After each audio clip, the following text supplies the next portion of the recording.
On the banks of the Euphrates, in the flat green heart of what is now Iraq, there once stood a city so famous that its very name became a byword for wonder. Babylon, the gate of the gods, home of the blue dragon gate, the tower that touched heaven, and the only one of the 7 wonders of the ancient world that no one can prove ever existed. Its walls were said to be so wide that chariots raced along their tops, and its ziggurat so tall that the Bible remembered it as the Tower of Babel. For nearly 2,000 years, Babylon was the greatest city on earth, the capital of empires and the crossroads of the world. This is the story of that city, of the kings who built it, of the wonders that legend gave it, and of the truth that the ruins still hold. Babylon rose in the most fertile land the ancient world knew, the floodplain of the Tigris and the Euphrates, the region the Greeks would call Mesopotamia, the land between the rivers. The city itself stood on the Euphrates, about 90 kilometers south of modern Baghdad.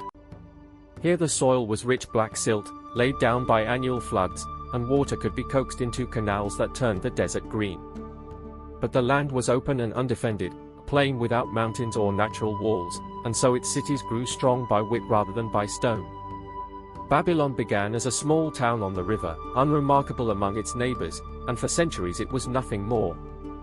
Its rise began in the 19th century before Christ, when a dynasty of Amorite kings made this riverside town their capital, and set in motion a story that would outlast every empire of its age. The first king to make Babylon the center of the world was Hammurabi, who ruled from around 1792 to 1750 BC. He was a patient conqueror, who united the warring city-states of southern Mesopotamia under one crown, and a careful administrator, who built canals, granaries, and temples across his realm.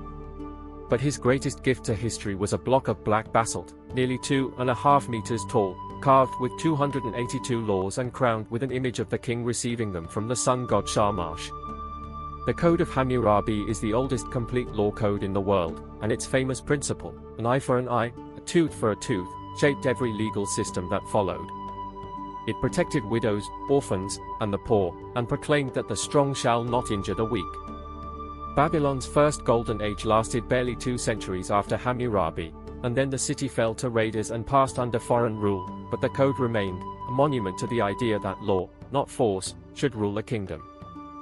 Babylon was the city of one god above all others, Marduk, the lord of Babylon, who had risen from a local deity to the king of the Mesopotamian gods. His great temple complex, called Sagila, the house that raises its head, stood at the heart of the city.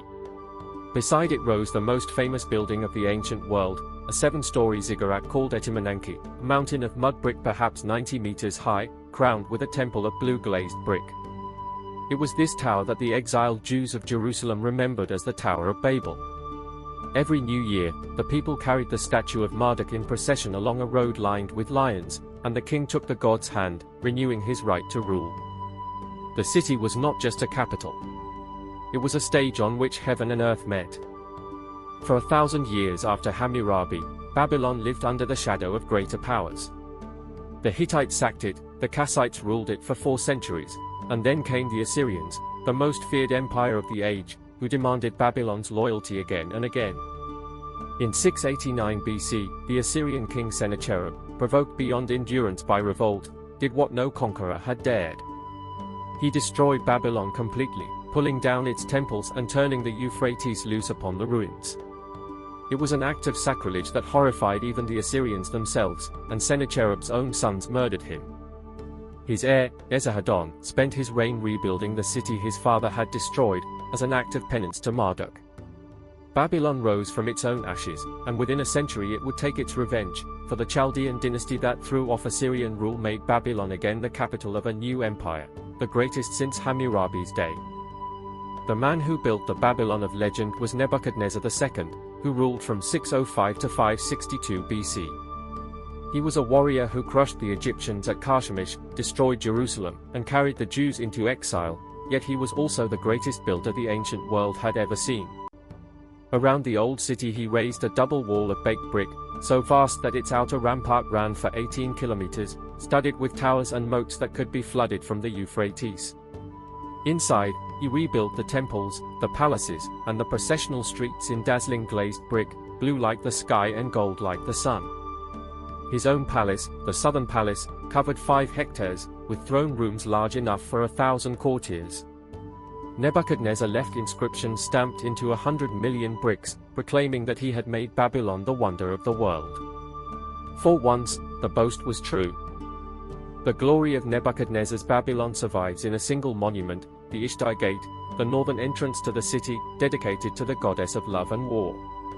Its walls were faced with bricks glazed a deep luminous blue, along which marched rows of dragons, the sacred beast of Marduk, and bulls, the beast of the storm god Adad, 575 of them in all, yellow and white against the blue. Through the gate ran the processional way, a ceremonial avenue lined with 60 glazed lions, the symbol of Ishtar herself.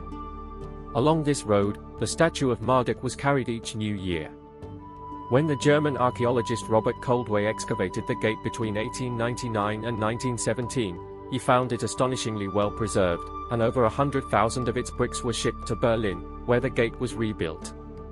It stands there today, the only great monument of Babylon still complete, blue as the sky it was meant to echo. The most famous of all Babylon's wonders may never have existed at all.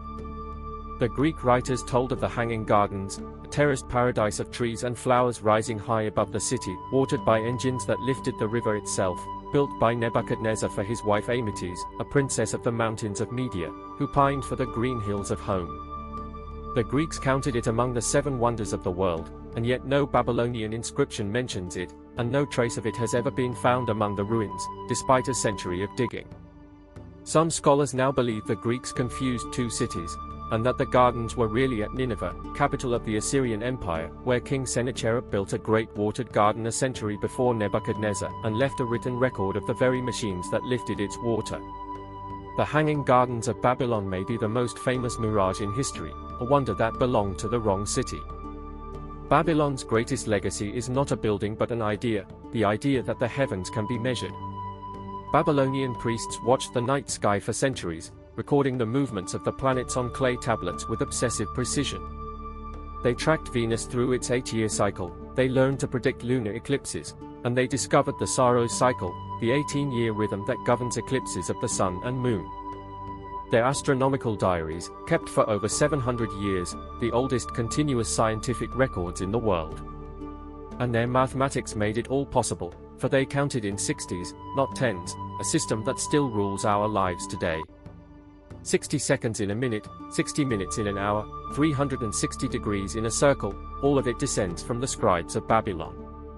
When the Greek astronomers built their own science of the sky, they stood on Babylonian shoulders. In October of 539 BC, Babylon fell, and it fell to a trick worthy of its own legend. The Persian king Cyrus the Great diverted the Euphrates, marched his army into the city along the dry riverbed, and took it without a battle, while the Babylonians feasted. The empire passed to Persia, and the city became a royal residence, but its age of glory was over. Alexander the Great entered Babylon in triumph, and died there, in Nebuchadnezzar's palace, in 323 BC, at the age of 32. After his death, a new capital was built nearby, and the old city slowly emptied, its great walls crumbling back into the mud from which they came. For 2,000 years, Babylon slept beneath its own ruins, until the spades of archaeologists revealed the Blue Gate and the 100 million bricks of its greatest king. In 2019, the site was named a UNESCO World Heritage Site, and today the gates of Babylon are open again, not to armies, but to visitors. The city of the gods is gone, its towers return to dust, and yet its echoes still circle the world, in every hour, every degree, and every law, a forgotten civilization that never quite stopped speaking.